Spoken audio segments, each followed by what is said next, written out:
അങ്ങനെ ബാപ്പയടക്കം കുറച്ച് ആളുകൾ ഹസ്സൻ മൗലവിയെ കൊണ്ടുവരാൻ തീരുമാനിച്ചു. ഹസ്സൻ മുസ്ലിയാരെ കൊണ്ടുവരാൻ തീരുമാനിച്ചു. അപ്പോൾ പേര് പറഞ്ഞ് ഹസ്സൻ മൗലവിയെങ്ങാനും കാളികാവില് പ്രസംഗിക്കാൻ വന്ന കാര്യങ്ങൾ തച്ചു മുറിക്കുന്ന അന്ന് ഇന്നത്തെ പോലെ സംഘടന വളർച്ചയോ ചിന്താബാധ വിളിക്കാൻ ആളുകളോ ഇല്ലാത്ത കാലാണ്. മൂല്യർക്ക് മൂല്യർ തന്നെ ഉള്ളൂ, മൂല്യരും ഇല്ല, കുറച്ച് ആളുകൾ അത്രയേ ഉള്ളൂ. അപ്പോൾ അസമൂല്യനെ ഏതാ ഏൽപ്പിച്ചിട്ട് എന്ത് ചെയ്തു? നിങ്ങൾ ചിന്തിക്കണം. ഞാനൊരു രാഷ്ട്രീയം പറയാൻ നിങ്ങൾ ഇനി വിചാരിക്കരുത്, രാഷ്ട്രീയമല്ല. രാഷ്ട്രീയത്തിന് അതീതമായും ചില മനുഷ്യന്മാർക്ക് നന്മ ഉണ്ടാവും.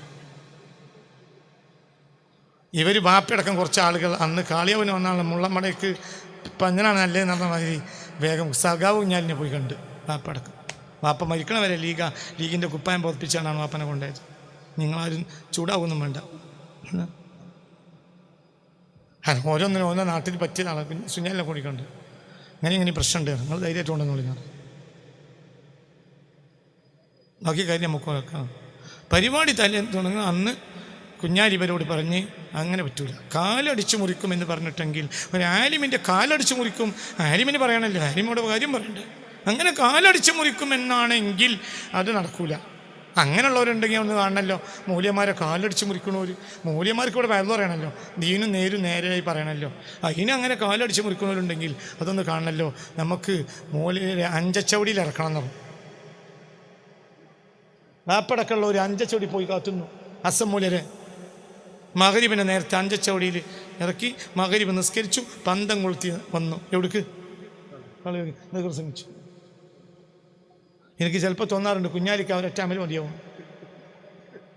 ഞാൻ അന്നും കമ്മ്യൂണിസ്റ്റ് അല്ല, പക്ഷെ നീതിയോടുകൂടെ പറയണം. എൻ്റെ വാപ്പയും കമ്മ്യൂണിസ്റ്റ് അല്ല, പക്ഷെ ഇത് വാപ്പ 100 വട്ടല്ല 1000 വട്ടം എന്നോട് പറഞ്ഞിട്ടുണ്ട്. കുഞ്ഞാലിക്കട അത് മതിയാവും. പന്തം കൊളുത്തി പ്രകടനത്തിന് മുന്നിൽ ആര് കടന്ന്? കുഞ്ഞാലി, ഹസ്സൻ മൂല്യരും ബാപ്പി.